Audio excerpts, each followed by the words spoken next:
আজকে আপনাদেরকে দেখাবো বেগুন গাছ কিভাবে বসাতে হয়। দেখতে পাচ্ছেন এটা 12 মাসি মানে 12 মাসি বেগুনের চারা নিয়েছি। এখন কিভাবে বসাতে হয় সেটাই দেখাবো আপনাদের। এখন আমি মাটিটাকে ফ্রেশ করে খুঁড়ে নেব, একদম ঠিকঠাক করে খুঁড়ে মাটি ঝরিয়ে নেব। মাটিগুলো চাপগুলোকে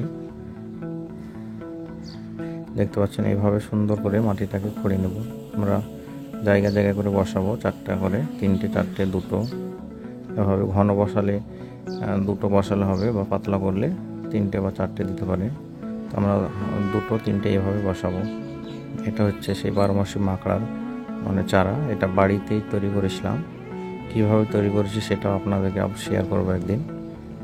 এখন হাত দিয়ে এটাকে লেবেল করে নিয়ে সুন্দরভাবে একটা ছিদ্র করে নেবেন,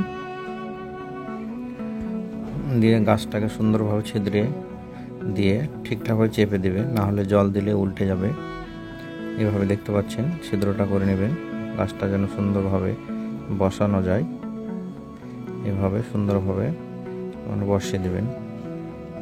আমি সাধারণত 3টা করেই বসিয়ে থাকি। এভাবে 5-6 আঙুল দূরে দূরে 3টে করে গাছ এভাবে বসিয়ে দেবেন। তাহলে এক এক জায়গায় বসালে হবে কি, আপনি জল বা সার যখন দিবেন তখন খুব সুবিধা হবে। বা বৃষ্টির সময় গাছের গোড়ায় মাটি দিতে হয়। এখানে আবার একটু ঘন করেছি, তাই এখানে 2টো দিচ্ছি।